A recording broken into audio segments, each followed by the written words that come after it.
여러분 안녕하십니까. 2016년에 처음으로 인사드립니다. 돌이켜보면 2015년 한 해 이 부동산 시장의 분위기는 정말 뜨거웠는데요. 자, 그렇지만 2015년 막바지에 조금 그 상승세가 주춤하는 모습이었습니다. 그래서인지 올 한 해의 부동산 시장 아무래도 많은 분들이 이 분위기를 궁금해 하시는데요.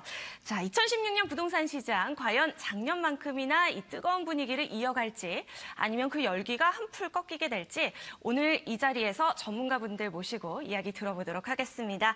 함께 하실 세 분의 전문가 소개합니다. 하직원 전문가, 조민기 전문가, 김경희 전문가 나와 계시네요. 반갑습니다. 네, 반갑습니다. 네, 자 먼저 2016년의 부동산 시장 전망해보기 위해서는 이 작년 한 해를 좀 짚어봐야 될 텐데요. 하직원 전문가님, 2015년 부동산 시장은 어떻게 정의를 해볼 수 있을까요?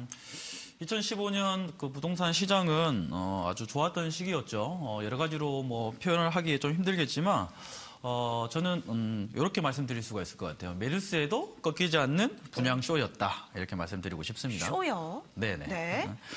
2015년 부동산 시장은 아주 양호한 흐름을 보였습니다. 매매 가격적인 부분에서도 국지적인 곳을 제외하고는 아주 완만한 상승세를 좀 보였고요. 전월세적인 부분에서도 전세는 급격한 상승을 좀 이제 보였고 월세는 이제 소폭적인 상승세를 좀 보였습니다. 거래적인 측면에서도 현재 2015년도는 한 120만 가구 정도 이제 거래를 봤을 때 2014년도에 비해서 한 20% 정도가 상승한 것으로 보여지고요. 그렇지만 일부 좀 걱정되는 부분도 사실 있습니다. 주택담보대출 비율이 한 2% 정도에서 현재 한 3% 정도로 올라와 있는 상태이지 않습니까? 그런 부분에서도 영향을 좀 있는 것 같고요. 공급적인 측면에서도 아주 이제 분양이 많이 되고 신규로 형성되다 보니까 향후에 부담을 좀 줄 수 있는 여력이 좀 상당하다 이렇게 좀 표현을 할 수 있을 것 같습니다. 그렇군요. 분양과 청약의 그야말로 축제였다. 뭐 이렇게 정리를 좀 해주셨는데요. 그렇죠. 범위를 조금 좁혀서 우리 조민기 전문가께는 주택시장 2015년은 어떻게 정의할 수 있는지 좀 들어볼까요?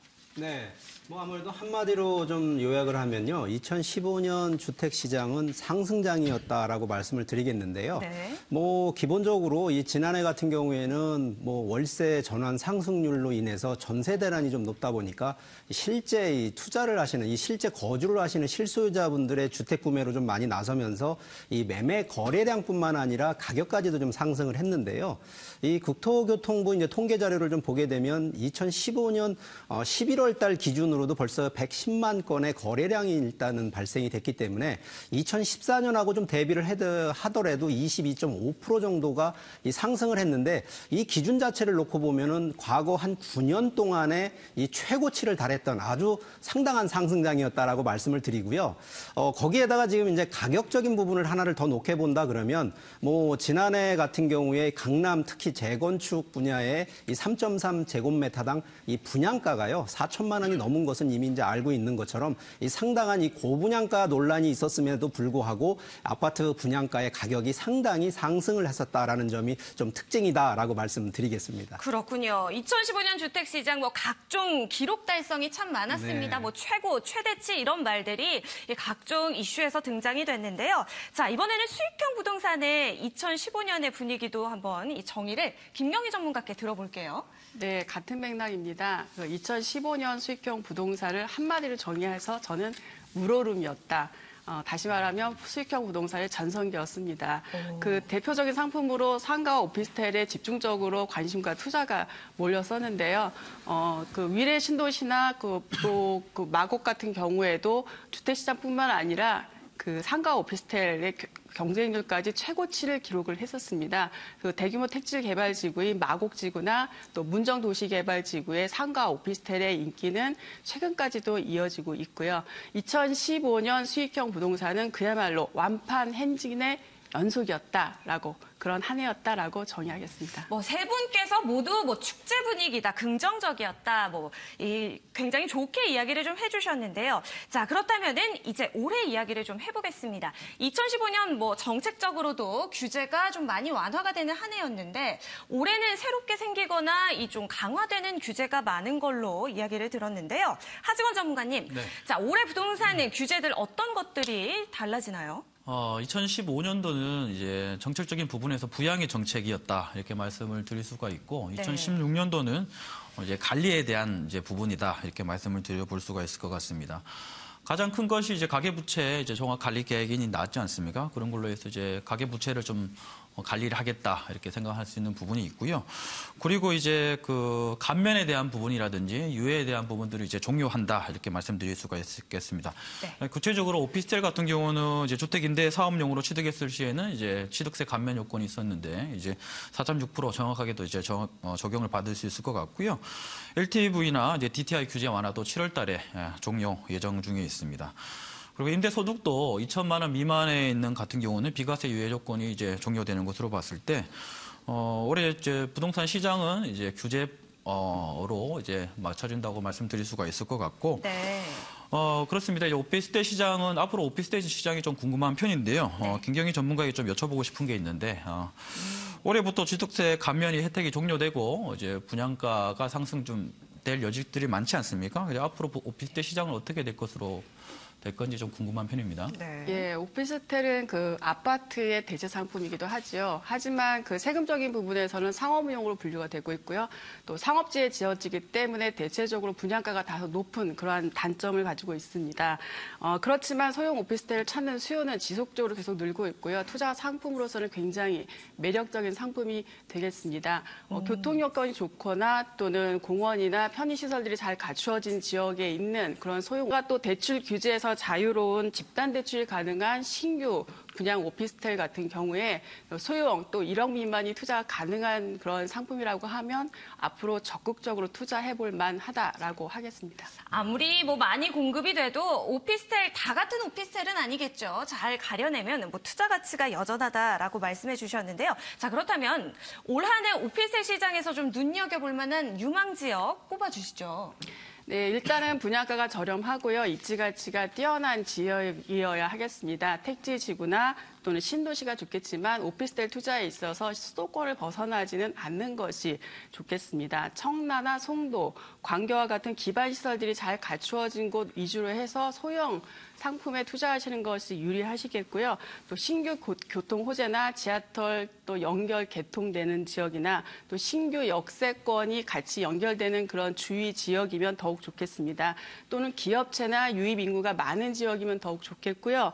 또 1, 2 하시는 분들이 많은데요. 그 기대지 마시고 주변이 공급되는 양 또 준공된 시점에 대기 수요들이 얼마나 되는지를 꼼꼼히 따져보시는 게 가장 중요하겠습니다. 네, 모든 부동산 투자처의 가장 핵심적인 세 가지 요건, 뭐 역세권에 호재가 있고 이 배우수요가 풍부한 그런 지역의 오피스텔 좀 투자처로 보자라고 이야기를 해주셨습니다. 뭐 관심 있으셨던 분들께 좀 도움이 되셨길 바라겠고요. 자, 계속해서 올해 규제에 대해서 이야기를 나눠보겠습니다. 뭐 2016년에 아무래도 가장 큰 부분이 될 것 같은데요. LTV, DTI 규제 완화가 이제 7월에 종료가 됩니다. 그렇습니다. 게다가 정부가 주택담보대출도 강화하겠다고 했거든요. 자, 어떤 영향을 미치게 될지도 좀 이야기 들어볼까요? 올해 부동산 시장이 이제 2015년 때 아주 좋았지 않습니까? 네. 이제 그런 거 일환으로 해가지고 가계 부채가 상당히 이제 많이 늘어났습니다. 그런 것으로 일환으로 해가지고 정부에서 가계 부채 급증에 대한 우려로 정책적인 이제 면에서 변화가 좀 나타났다. 네. 이렇게 말씀을 드릴 수가 있을 것 같고요. 가계부채 이제 종합관리 방안의 이제 큰 모토는 세 가지입니다. 대출자에 대한 심사를 좀 강화하겠다.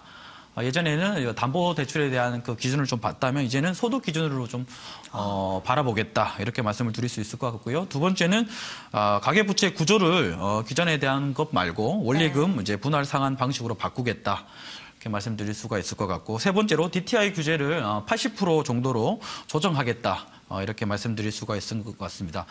이런 것으로 봤을 때 정부의 이제 정책은 이제 정부의 이제 시그널을 분명히 보여줬다 이렇게 말씀드릴 수가 있을 것 같고, 그렇지만 이제 집단 대출이라든지 이런 거에 대한 예외상을 두고 나서 정부적인 면에서 보면 경기 부양이라든지 이제 규제라든지 이런 것들에 대해서 아주 고민에 대한 흔적들이 많았다 이렇게 보여지는 것 같습니다. 그렇군요. 자, 뭐 게다가 이 최근에 큰 이슈가 있었죠. 미국에서 9년 만에 금리 인상을 단행했습니다.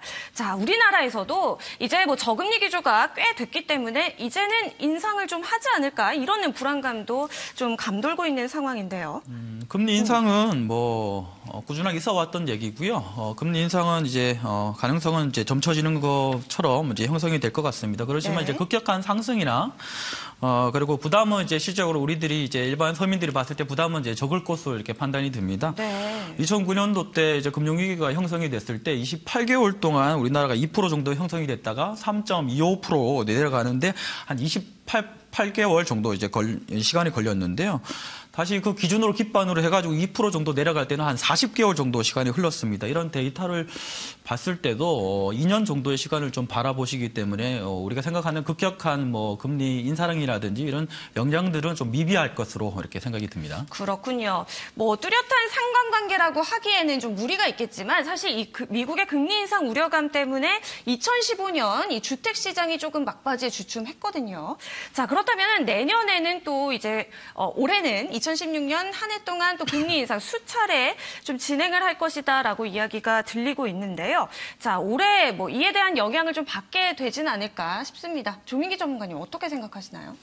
네, 당연히 영향을 받을 수밖에 없는데요. 2016년 이제 주택 시장을 좀 결론적으로 좀 내다보게 되면 아무래도 이제 조정과 관망의 추이로 좀 돌아서는 분위기다라고 좀 결론을 좀 일단 짓고 싶습니다. 네. 그 대부분의 이제 이유는 지금 또 저희 내년에 바뀌어지는 여러 가지 시스템을 얘기했던 우리 이제 하지건 전문가님 얘기처럼 네. 실제 이 주택 같은 경우에는 주택 금융 정책이 가장 우선시가 되는데 거기에 이제 플러스되는 것이 바로 이 금리 인상까지도 지금 예상이 되고 있거든요. 결론적으로 아무래도 월세라든가 수익형으로 좀 돌아가고 있는 분위기도 맞습니다만 기본적으로 이제 금리가 아직까지는 우리나라는 그렇게 인상되는 폭은 지금은 없습니다만 이 은행들이 알아서 지금 선제적으로 금리를 보이시겠습니다만 아마 지금 피부로 느끼시면 실제 금리가 지금 인상이 되고 있습니다. 대출 금리들이. 네. 결과적으로 이제 그런 금리 인상으로 인해서 아무래도 이제 자금의 현금 흐름으로 인해서 이제 투자할 수 있는 실수요자뿐만 아니라 투자자 입장에서도 이 금리 압박이 오거나 또 자금에 대한 여러 가지 그 흐름의 압박이 올 수밖에 없어서 결과적으로 2016년은 이제 관망이나 조정으로 갈 수밖에 없는 그런 분위기인데 네. 이 반면에 이 수익형 부동산 같은 경우에는 이제 주택 시장하고는 좀 다른 양상을 좀 보일 수밖에 없습니다. 네. 그래서 좀 그 점에 대해서는 제가 좀 김경희 전문가님한테 한번 좀 여쭤를 좀 봐야 될 것 같은데요. 네, 금리 인상의 변수는 있겠습니다. 하지만 단기 조정이 아닐 것이라는 것을 전제로 두고 본다면 그 가계부채 대책에 영향을 받지 않는 수익형 부동산은 앞으로도 투자와 관심은 계속적으로 이어질 것이다라고 저희는 전망하고 있습니다. 금리 인상은 부동산 투자에서 이자 비용을 부담하는 것인데요. 그 젊은 20, 30대가 선호하는 그 이자 비용을 최소화시키는 소형 상품 투자나 또는 틈새 상품 투자에 주력해 볼 만하다라고 하겠고요. 반면 또 상가를 원하시는 분들 대부분 일정적인 그 자금력을 가지고 계신 분들입니다. 높은 수익률을 원하시기보다는 노후 대책으로 지속적인 소득을 원하기 때문에 시장 상황이 금리가 인상이 된다고 해도 그 월세가 지금 높은 상황이기 때문에 수익률이 다소 조정이 될 수는 있습니다. 하지만 그러한 어떤 관심이 사그라들 것 같지는 않습니다. 반면에 그 재개발이나 재건축 투자로 가 있던 주택 투자 수요가 그 상가 투자로 이동할 것이다라고 저희는 예측하고 있습니다. 그렇군요. 하지건 전문가의 생각도 궁금하네요. 이 금리 인상에 이 부동산 시장에 미치는 그 여파가 어떻게 될까요? 저도 비슷하게 생각을 하고요. 금리 인상은 당연히 부동산 시장에 있어서 이자 비용을 이제 당연히 상승시키기 때문에 수익형 네. 부동산에 있어서 수익률을 절하시키는 당연히 요인이긴 합니다. 그리고 주택담보대출 규제라든지 이런 것들이 맞물려 가지고 주택 시장에서 영향을 당연히 줄 것으로 보여지고요. 그렇지만 이제 수익형 부동산은 이제 앞으로 시장은 갈수록 커지고 그 이자에 대한 금리에 대한 부분이 커지는 것보다 오히려 수익형에 대한 월세에 대한 그 비중이 더 커지기 때문에 네. 영향은 아주 좀 미비하고 적을 것으로 저도 보여진다고 생각됩니다. 그렇군요. 하지건 전문가 전문가께서도 이 앞선 두 분의 전문가와 좀 비슷한 생각을 주셨습니다. 자, 대출 규제와 이 금리 인상 못지않게 또 다른 우려스러운 부분이 있는데요. 바로 맨 처음에 말씀을 해주셨듯이 2015년 부동산 시장이 분양쇼였다라고 말씀하신 것처럼 각종 공급량이 굉장히 많았습니다. 자, 아무래도 2016년에 이 주택에 대한 과잉 공급에 대한 우려감이 조금 나오고 있는 상황인데요. 자, 조민기 전문가님, 네. 이 우려감 계속 가지고 가야 될까요? 어떻게 될까요? 상황에 따라서 조금은 좀 틀려질 수는 있습니다만, 네.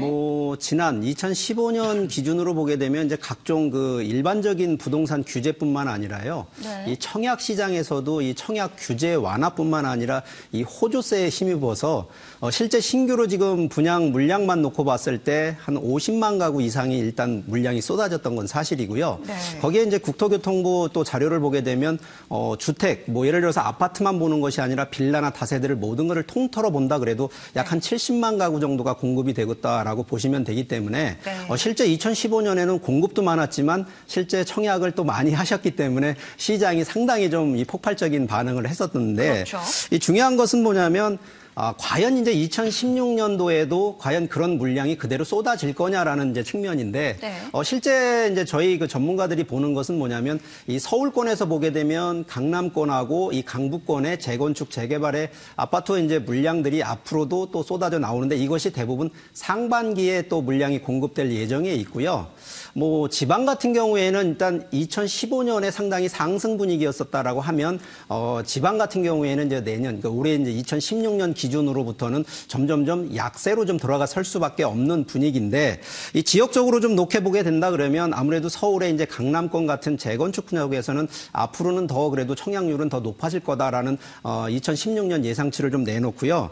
2015년에 아무래도 청약 시장이 좀 많이 상승이 됐었기 때문에 네. 아무래도 2016년은 좀 냉각이 되는 분위기다라는 것은 어쩔 수 없는 사실이고요. 그런 부분에 좀 입각을 한다 그러면 2015년 말미에 기본적으로 이제 수도권이라든가 지방에서 나온 분양 물량 중에 실제는 좀 미분양 물량들이 좀 많이 좀 또 나온 것도 사실입니다. 네. 그렇다 보니까 아무래도 이제 서울과 수도권에서 나오는 신규 물량에 대해서는 큰 변동은 없을 것으로 보고 있습니다만 이 중요한 것은 뭐냐면 향후 2년에서 3년 정도에는 현재 분양이 돼 있던 물량들이 입주 시기로 바뀌어지면서 아무래도 수도권과 지방에서는 조금은 옥석 가리기에 대한 이런 부분들 좀 있으니까 공급 과잉에 대한 부분도 있습니다만 이 투자하시는 데에서는 좀 그런 점도 좀 살펴보시면서 투자 쪽으로 좀 생각하시면 좀 도움이 될 것 같습니다. 네, 그렇다면은 이 주택 시장에서 이제 수익형 부동산 시장으로 좀 시선을 옮겨 볼게요. 자, 수익형 부동산에서는 이 공급 과잉에 대한 우려가 없는 상황인가요?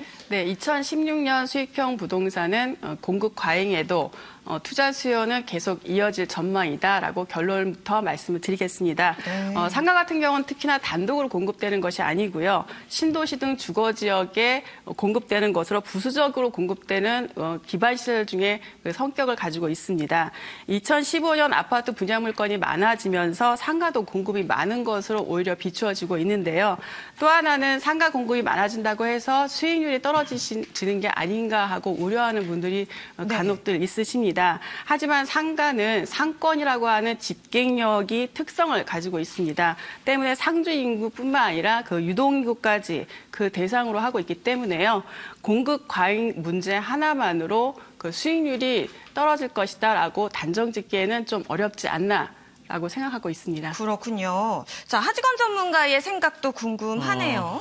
네, 그러네요. 공급 우려에 대해서 좀 어떻게 바라보고 계시는지 이야기. 작년 한 해 아파트 물량은 되게 많았지 않습니까? 네. 50만 호 정도가 이제 공급이 이루어졌고요. 전체적으로 말씀드릴 때도 한 70만 호 정도 형성이 되었다고 볼 수가 있습니다.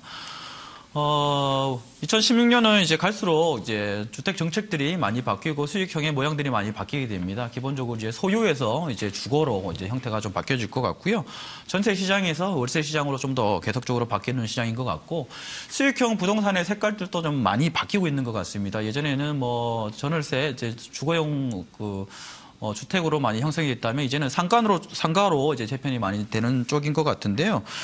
아파트에 비해서 상가 분양은 사실적으로 작년에 비해서 올해는 이제 상당히 이제 적을 것으로 좀 보여지고요. 그렇다 보니까 상가 투자도 일부적으로 잘 투자하신다면 괜찮다고 보여지는 게 아파트에 비해서 상가에 대한 물량은 좀 적다. 이렇게 초점을 맞추시면 좋을 것 같습니다. 그렇군요. 자, 계속해서 트렌드는 바뀌어갑니다. 이런 흐름들이 사실 전세와 월세에서도 이 작년 이 부동산 시장에 좀 보였던 것 같은데요. 자, 주택 시장에서 대표적인 흐름이 아무래도 월세 시대로의 이 도래인 것 같습니다. 자, 조민기 전문가님, 올해에도 이 월세 시대 계속 이어지게 될까요? 저는 그렇게 보고 있고요. 네. 실제 그렇게 예상이 되는 이제 이유 중에 하나가 바로 이 저금리 시대이기 때문에 그렇습니다. 아무래도 이 저금리 기조 속에서는 이제 임대 수익형 쪽에 포커스를 많이 갖고 있기 때문에 이 월세 시장이다라고 얘기할 정도로 이 월세 전환율이 상당히 좀 가파르게 지금 전환이 되고 있는데요. 네. 2015년 9월달 이제 기준으로 이 국토교통부 이제 자료를 놓게 보게 되면 아파트의 경우 같은 경우에는 월세 전환율이 34%를 일단 넘었습니다.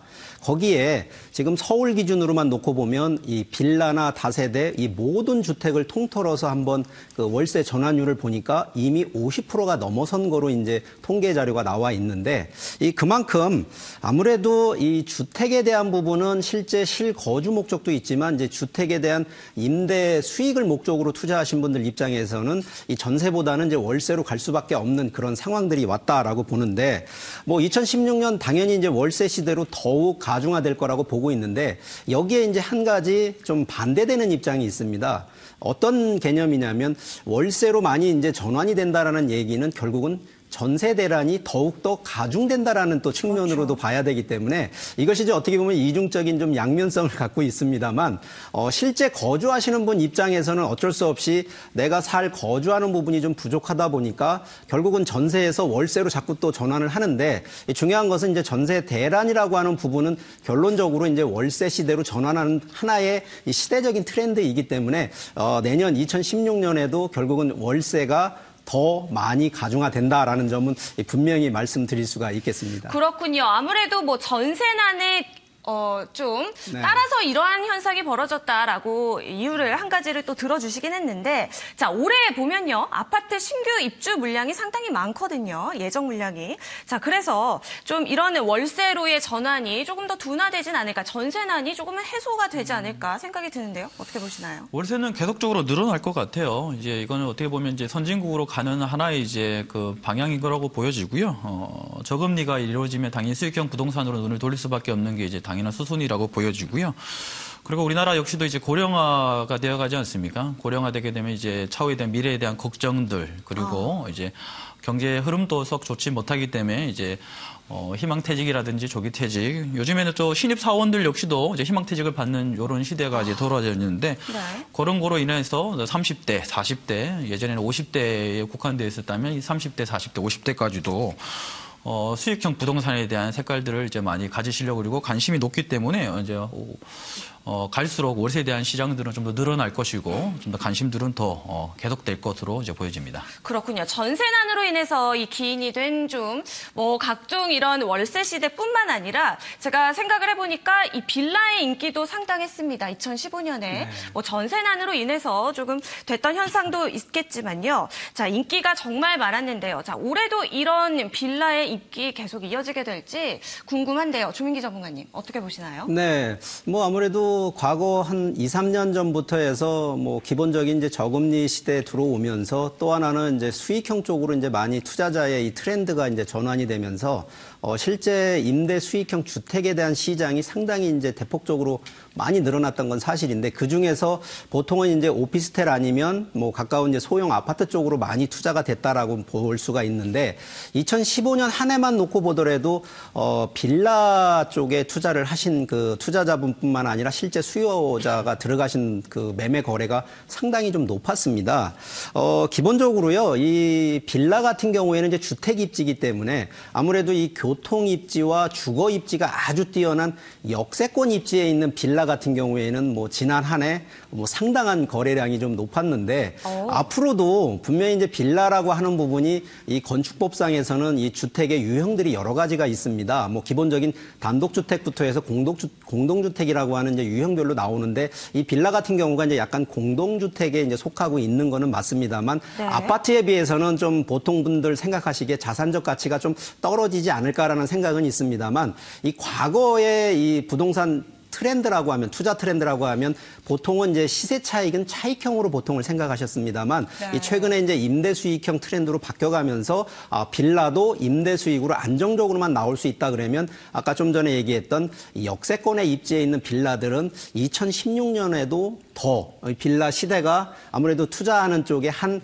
대체 상품으로도 인기를 끌 거다라는 것은 뭐 어느 누구도 의심하지는 않을 거다라고 네. 보고 있습니다. 아파트보다 살기가 좋아서라기보다는 네, 이 네. 은퇴하신 분들이 노후 대비를 위해서 또 저금리 기조로 인해서 이 빌라의 인기가 상당했다라는 이야기시겠죠. 예.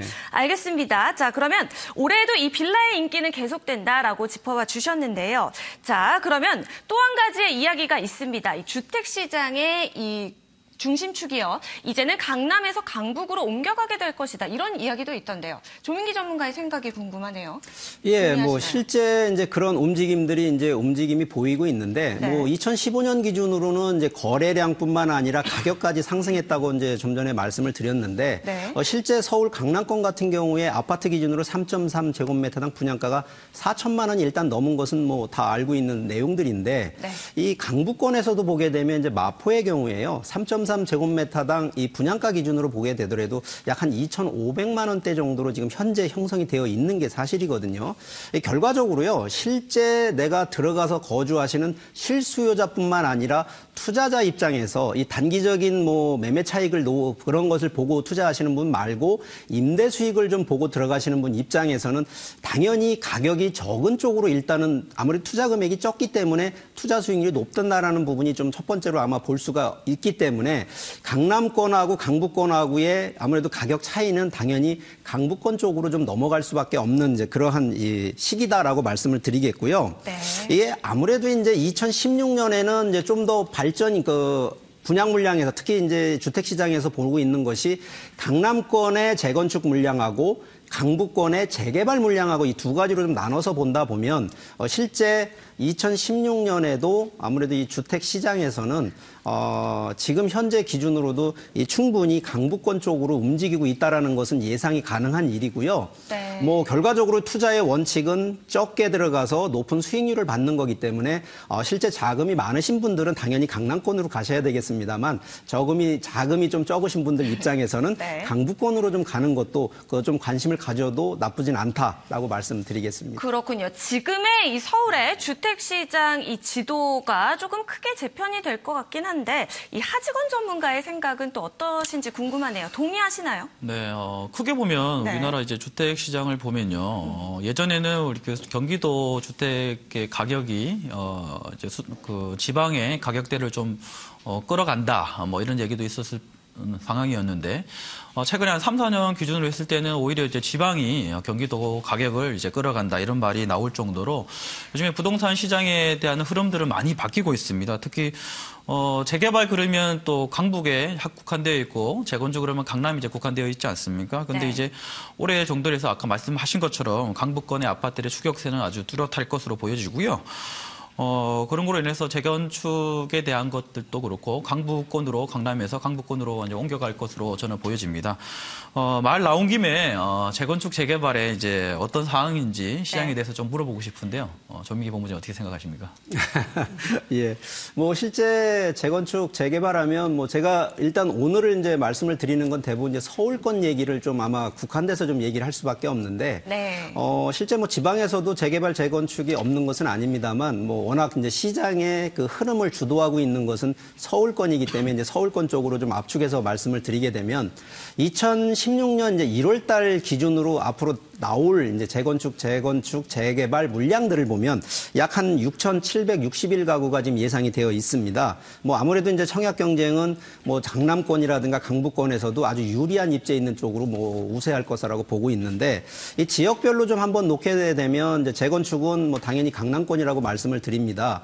근데 강남권에서도요, 이 현재 이제 지난해 기준으로 보면 이제 반포지구 쪽이 상당히 좀 우세했다라고 하면 2016년 기준으로 갈 때에는 이 개포지구 쪽으로 좀 옮겨가는 추이로 지금 보고 있습니다.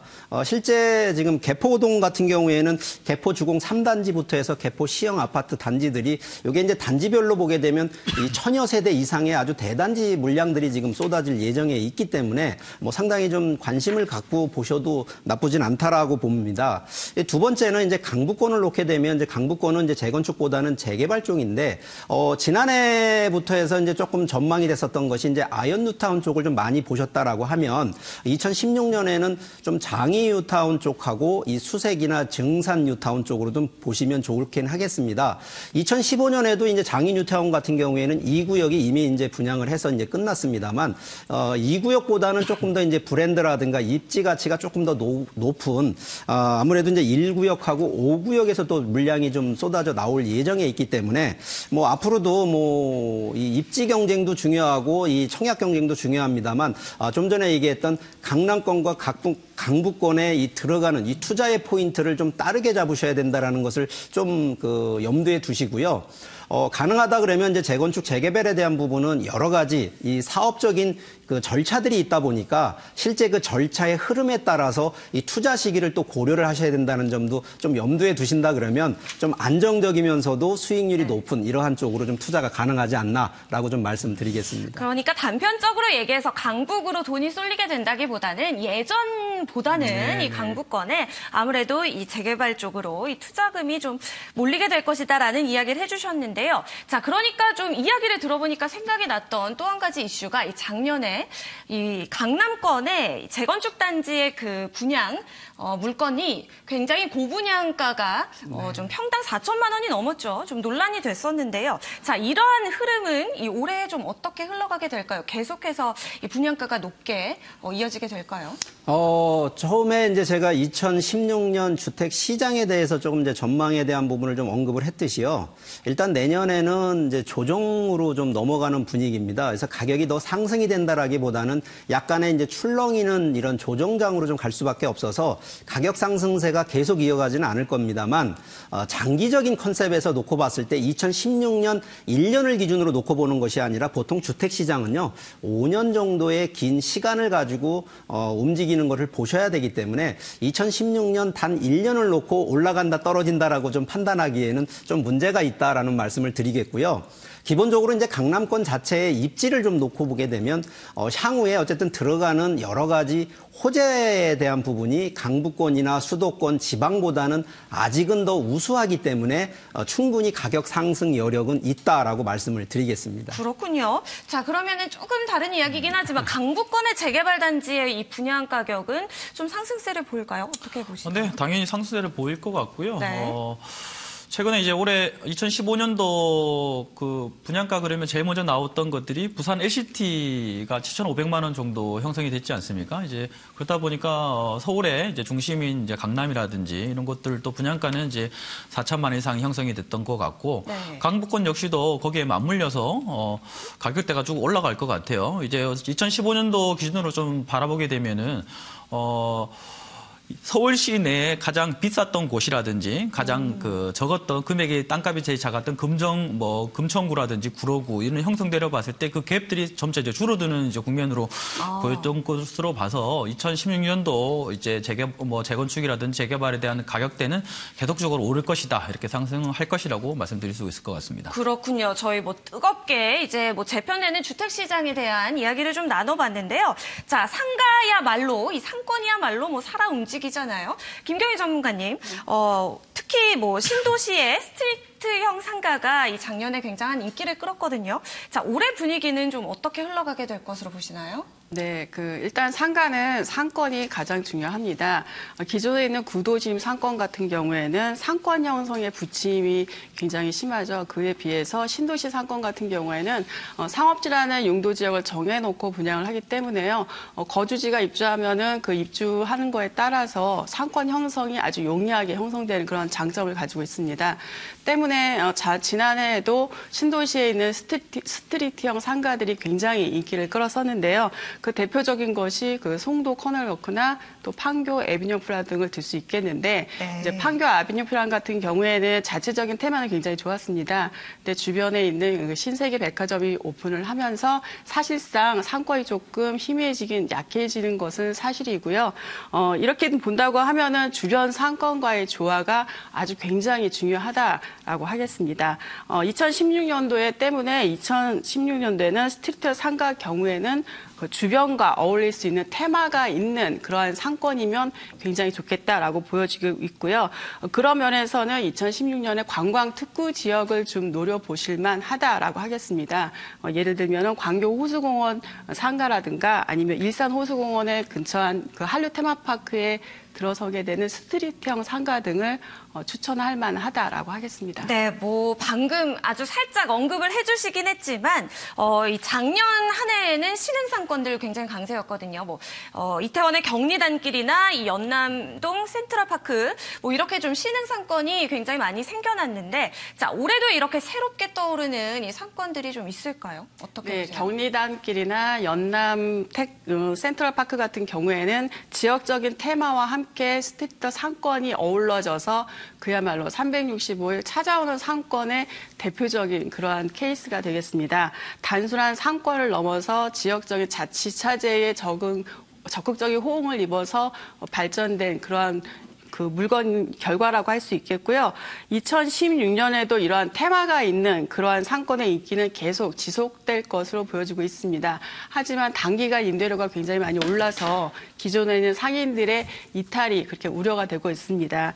이런 이유로 본다고 하면 한남 오거리 독서단길이나 또 성수동에 있는 아틀리에길 또 일산에 있는 가로수길 등이 앞으로 향후에 좀 유망하다라고 추천을 드릴 만하겠습니다. 그렇군요. 이렇게 뭐 신흥 상권에 대해서 이야기를 쭉 들어보니까 이 기존의 전통적인 상권에 대해서도 좀 궁금한 점이 생겼는데요. 자, 신촌이나 이대 그리고 뭐 강남역, 명동 이 기존의 전통적인 상권들 최근에 뭐 그 흐름이 전 같지 못하다 이런 생각이 들거든요. 여기 기존 상권들의 흐름은 좀 어떻게 흘러가게 될 것으로 보시나요? 뭐 기존 상권 홍대나 합정이나 기타 대학가 상권들은 여전히 폭발적으로 인기를 얻을 것 같고요. 대신에 이제 진입하기가 굉장히 어려워지는 그러한 문제들이 좀 있습니다. 분양가나 임대료가 굉장히 높기 때문에 진입 장벽이 좀 높다라는 단점이 있긴 하지만 여전히 강세를 보일 것으로 그렇게 생각을 하고 있습니다. 알겠습니다. 자, 뭐 이제 상권의 흐름의 변화에 대해서 조금 우리 세 분의 이야기를 들어봤고요. 자, 이제 하직원 전문가에게 또 여쭤보겠습니다. 2016년 올해 부동산 시장에 좀 반가운 소식들이 상당히 많습니다. 네. 이 완공이 되는 개발 사업들이 꽤 있던데요. 어떤 것들이 완공이 되죠? 2016년은 기본적으로 교통적인 부분이 가장 커요. 주택 가격 시장에서 가장 크게 이제 영향을 미치는 게 교통이라고 말씀을 드릴 수가 있는데 네. 교통적인 부분에서 상반기에 이제 제가 좀 말씀을 드리면 신분당선 연장 구간이 정자에서 이제 강교까지 이제 개통이 예정 중에 있습니다. 그리고 수인선 송도에서 인천 구간이 이제 예정 중에 있고요. 상반기 중에 이제 수서역, 이제 KT 역세권, 이제 평택 구간까지 이제 개통 예정 중에 있고요. 성남, 여주 복선 개통 예정 중에 있습니다. 10월 또 경에는 경춘선 폐철도 부지 2개 정도 또 완공 예정 중에 있고요. 그리고 또 주거적인 부분에서도 구리 갈매지구 행복주택이 연말 정도 총 4개 단지 이제 4,500세대 정도 입주가 예정 중에 있습니다. 이렇죠. 2016년도는 교통적인 부분에서 아주 호재거리가 많다 이렇게 말씀드릴 수가 있을 것 같습니다. 그렇군요. 길이 뚫리게 되는 호재들이 상당히 많은데 사실 길을 따라서 투자하라라는 이야기는 조민기 전문가께서 많이 해주셨거든요. 실제 그렇습니다. 네. 뭐 기본적으로요, 이 토지 중에서도 가장 먼저가 이 도로인데, 뭐 부동산이 전체적으로 보더라도 항상 제일 먼저 투자 가치에 입지 가치를 제일 먼저 꼽는 이유가 뭐냐면 바로 이 사람이 다닐 수 있는 통로가 필요한 건데 통로가 있어야 사람이 모입니다. 결론적으로 이제 지금 내년에 예상되고 있는 이제 철도가 됐던 도로가 됐던 이런 부분들이 상당히 의외로 많습니다. 뭐 지금 얘기했던 신분당선뿐만 아니라 수인선, 거기에다가 KTX 수서역, 거기에 또 성남 여주 복선 전철이라는 부분도 있고요. 이 고속도로 또 얘기를 하면 금년 이제 2015년 기준에 또 발표했던 것이 제2경부고속도로 축의 이 서울에서 세종까지 가는 고속도로뿐만 아니라 제주도에는 제2 또 신공항 하나 또 만든다고 얘기를 했지 않습니까? 여러 가지 지역적으로 보게 되면 각각의 굵직굵직한 개발 호재들뿐만 아니라 여러 가지 입지 변화가 될 수 예상될 수 있는 것들이 좀 많다 보니까 뭐 부동산이라고 하는 부분이 단기적으로 보고 투자를 한다기보다는 장기적으로 보고 가는 컨셉인데 이 중요한 것은 이러한 도로가 만들고 철도가 만드는 것은 민간이 만드는 것보다는 국가가 만들다 보니까 아무래도 도시계획이라고 하는 거에 좀 맞물려야 된다라고 좀 말씀을 드리고 싶습니다. 그렇군요. 뭐 결과적으로 뭐 주택시장이든 토지시장이든 상가시장이든 뭐 여러 가지가 복합적으로 아우르곤 있습니다만 항상 입지가 첫 번째다라는 전제 조건을 깐다 그러면 내년 이제 우리 이제 2016년, 2017년도 기준으로 앞으로 개통되고 또 만들어지는 신설 도로라든가 이런 부분들이 아직은 좀 많이 있기 때문에 뭐 당분간은 우리나라 전국을 지금 한번 좀 투자 지역으로도 한번 좀 고민을 하셔도 나쁘진 않다라고 말씀드리겠습니다. 팔도가 투자가 유망하다라고 말씀해 주셨는데요. 자, 그래도 이제 뭐 실수요자분들, 뭐 신혼부부가 될 수도 있고요. 자, 주택을 투자하시거나 좀 매수를 하시려는 분들이 많습니다. 자, 주택 시장에서 좀 2016년 눈여겨볼 만한 이 투자 유망 지역. 어디로 꼽아주실 건가요? 뭐 아무래도 이제 주택 시장으로만 좀 이제 한정적으로 좀 말씀을 드린다 그러면 2016년도에는 뭐 좀 전에 얘기를 했던 아무래도 이 교통 역세권이 될 수 있는 이제 지하철 개통되는 지역을 일단 우선적으로 좀 살펴보는 게 상당히 좋다라고 말씀을 드리겠고요. 일단 뭐 서울권 쪽으로만 일단 말씀을 드리면 아무래도 이제 강남권 재건축과 강북권 재개발 쪽으로 들어가는 아무래도 입주 물량이 좀 적으면서도 이 향후에 중요한 것이 이제 뭐냐면 재건축 이주 수요가 점점 늘어나는 이런 쪽의 지역으로 가신다 그러면 임대 수요까지도 확보되고 있는 그래서 두 마리 토끼를 참 잡을 수 있는 이 서울에 있는 이 강남권과 강북권의 재건축 재개발 지역을 일단 1차적으로 보시는 게 좀 좋다라고 말씀을 드리겠고요.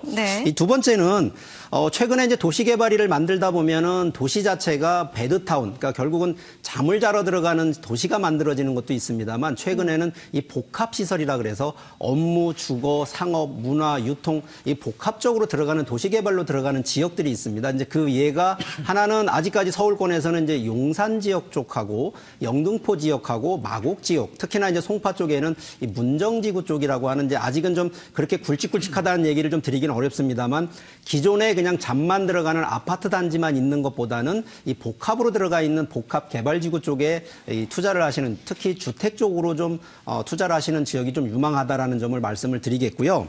두 번째는 이제 수도권 쪽인데 수도권은 아무래도 서울에서 전세난으로 해서 어쨌든 밀려날 수밖에 없는 뭐 제가 이런 말씀 그렇습니다만 주거난민이라고 좀 얘기를 해야 되는데 이 주거난민이 결과적으로 서울에서 밀려나면서 수도권으로 이제 빠질 수밖에 없는데 결과적으로 이제 그 수도권에서 이제 결과적으로 해결해질 수 있는 전세난에 이 대세가 될 수 있는 그러한 아파트 단지 쪽을 좀 보시면 좋을 것 같고요.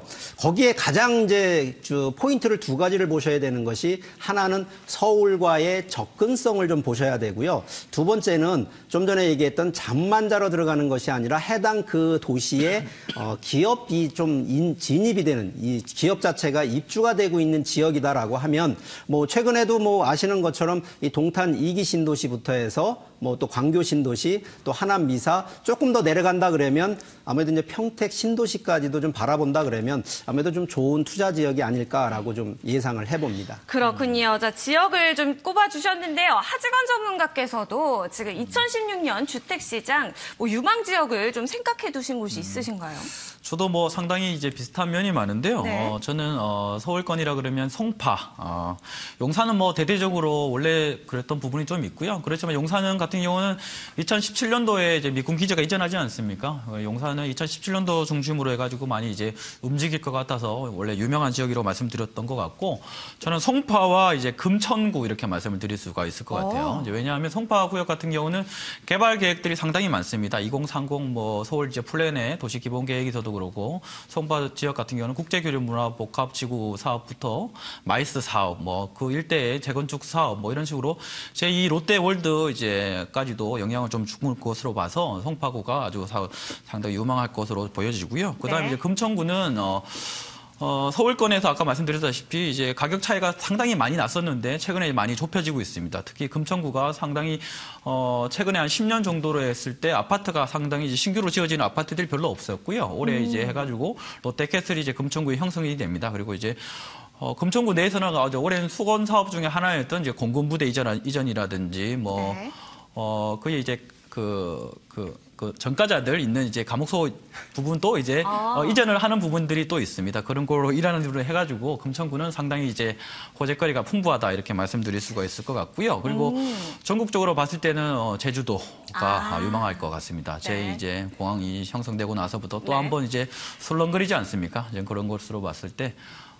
저는 이제 제주도와 이제 송파와 금천구 이렇게 말씀드릴 수가 있을 것 같습니다. 계속되는 이야기인데 결국 팔도가 또 투자가 유명한 지역이었네요. 자, 알겠습니다. 자, 이번에는 수익형 부동산의 또 유망 지역을 한번 알아보죠. 김경희 전문가님, 2016년에 수익형 부동산 어디에 투자를 하시면 좋을까요? 네, 맥락이 같습니다. 주거 유망 지역이 곧 수익형 부동산의 유망지다라고 보시면 되겠는데요. 네. 택지 공급 촉진법이 폐지되면서 대규모 신도시가 공급이 이제는 제한이 될 예정에 있습니다. 때문에 2016년도경부터는 그 수도권 신도시급 소규모 택지 개발 지구나 아니면 기존에 있는 신도시급 중에서도 기반 시설들이 잘 갖춰진 그런 지역에서의 상가가 투자가 굉장히 활발하게 이루어질 것이다라고 예상을 하고 있습니다. 그 예를 본다고 하면 뭐 동탄이나 그 광교, 또 문정도시 개발 지구부터 시작해서 인근에 있는 수서지역, 광교 호수공원 주변 등을 들 수 있겠고요. 그 상권 형성을 좀 본다고 하면은 일산의 한류 월드 지역이나 청라 커넬웨이 지역 등도 좀 둘러볼 만하겠습니다. 유망 투자 지역을 또 꼽아주셨습니다. 수익형 부동산에서요. 자, 그렇다면 이렇게 이 쟁쟁한 분야별 우리 세 분의 전문가와 함께 뜨거운 이야기를 좀 나눠봤습니다. 이제 좀 차분하게 정리를 해보는 시간을 가져볼게요. 자, 조민기 전문가님, 2016년 전체적인 부동산 시장 어떻게 이야기를 해주실 수 있는지 궁금하네요. 주택 시장에 한해서 좀 들어볼까요? 네. 뭐 2016년 이제 주택 시장을 좀 아무래도 좀 요약을 좀 하게 되면요. 2015년 주택 시장보다는 거래, 가격, 거기에다가 아무래도 지금 공급이라고 하는 부분에 이 세 가지의 요인들이 모두 둔화될 것이다. 라고 이제 결론을 좀 짓고요. 아무래도 이 LTV하고 DTI라는 이제 주택 그 규제 정책들이 이 완료되는 부분이 2016년 지금 3분기가 아마 됩니다. 그래서 7월 달 정도로 예상이 되고 있는데 그때 2016년 3분기가 아무래도 최대 변곡점이 된다라고 하면 결과적으로 조정 장세에다가 약간 하락 쪽으로 좀 뭐 예상을 좀 하고 있기 때문에 실제 지금 주택산업연구원에서 이 산업 그 전망치 우리 주택 시장을 전망치를 놓고 보니까 매매 가격이 약 3.5%로 지금 예상을 하고 있고요. 전세 가격은 4.5%로 상승으로 지금 예상을 하고 있습니다. 뭐 결과적으로 상승세는 뭐 떨어지진 않는다라는 분위기는 맞습니다만 이 기본적으로 이제 지방의 청약 시장 자체는 반드시 뭐 약세다라고 하는 것이 이제 저희 전문가들의 일치된 의견들이고요.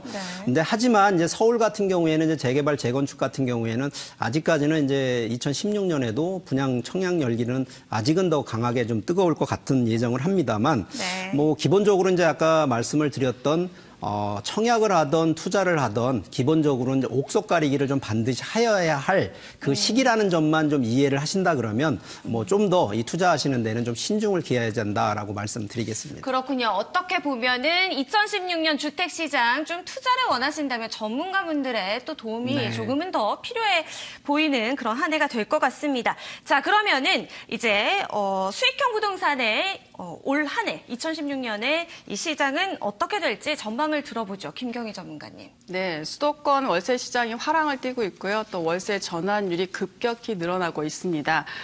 또 부동산을 추가적으로 소득 수단으로 또 노후 대책 등으로 여기는 그러한 흐름이 이제 자리 잡고 있고요. 추가적인 소득원으로서는 사실은 수익형 시장은 단연 으뜸이다라고 보고 있습니다. 1인 가구가 늘고 있고요. 월세 전환율이 빠르기 때문에 중대형보다는 그 자금이 적게 들어간 소형 평형의 소형 투자, 소액 투자에 좀 관심을 가져보는 것이 굉장히 좋겠고요. 또 반면에는 수익성이 굉장히 높은 상가 투자도 앞으로 지속적으로 인기가 있을 것으로 그렇게 예상이 되고 있습니다. 결과적으로 말하면 금리 인상이나 대출 규제 등의 영향을 조금 받을 수 있겠습니다만 수익형 시장 2016년에도 인기는 계속 지속될 듯 하고요. 주변의 신도시에 그 인구가 많이 유입되는 수익형 시장은 사람이 몰리는 곳에 관심을 가지시면 되겠습니다. 그렇군요. 알겠습니다. 김경희 전문가께서는 올해의 수익형 부동산의 인기는 계속될 것으로 봐주셨습니다. 특히 인천 청라지구 그리고 광교 신도시와 같은 이 수도권의 신규 지역이 큰 사랑을 받게 될 것으로 예상을 해주셨네요. 자, 이제 마지막으로 하직원 전문가의 2016년 전체적인 부동산 시장은 이러할 것이다. 이 말씀을 좀 들어볼까요? 네, 2015년도는 서울뿐만 아니라 경기도, 지방까지도 부동산이 호황기라고 말씀할 정도로 떨어지는 가격대가 없고 상승세 폭이 상당히 이제 있었던 것으로 이제 비춰지는데요. 2016년도 같은 경우는 이제 지방과 이제 경기도권은 상당히 좀 차이가 좀 있을 것으로 보이십니다. 왜냐하면 이제 지방 같은 경우는 이제 대구나 부산이나 강릉시 위주로 해서 이제 공급 물량들이 상당히 좀 많이 이루어졌고요. 그런 거로 일환으로 해가지고 상승세가 조금 꺾이지 않을까 이렇게 생각을 좀 드는 편이 좀 있고요. 그렇지만 이제 작년은 같지는 않겠지만 웬만한 데는 완만한 이제 상승세를 유지할 것으로 이렇게 유지가 됩니다. 상반기 이제 가계부채 이제 관리 방안이라든지 아니면 금리 인상 이런 것으로 해서 약세로 다시 출발을 하겠지만 이제 하반기에 이제 총선이 또 있지 않습니까? 이제 총선을 앞두고 있을 때는 이제 좋은 정책들이 경기 부양책들이 많이 나오기 때문에 그런 것으로 예상해 봤을 때 경기는 조금적으로 완만한 상승세를 유지할 것으로 보여서 이제 2016년에 전체적으로 봤을 때는 완만한 상승세를 유지할 거라 이렇게 말씀드리고 싶습니다. 그렇군요. 2016년 부동산 시장 그간의 상승세에 좀 흐름이 꺾일 것이다, 침체될 것이다 이런 이야기가 나오면서 아무래도 이 투자자분들 많은 불안감도 좀 있으셨을 것 같은데요. 그래도 이 소폭의 상승세는 이어갈 것으로 이 세 분께서 전망을 해주셨습니다. 하지만 각종 규제가 실시되는 시점 그리고 총선 이후 좀 유의를 하셔야 될 필요가 있는 시점도 짚어주셨습니다. 자, 이렇게 해서 세 분의 전문가와 함께 2016년 부동산 시장 심도 깊은 대담으로 풀어봤는데요. 세 분의 말씀 잘 들었고요. 고맙습니다. 네. 2016년 부동산 시장에서의 이 투자 전략 세우시는데 오늘의 이 세 분의 말씀이 든든한 밑거름이 되시기를 좀 바라보겠습니다. 자, 한 해의 시작 힘차게들 출발하시기 바라겠고요. 저희는 여기에서 인사를 드리겠습니다. 지금까지 시청해주신 여러분 고맙습니다.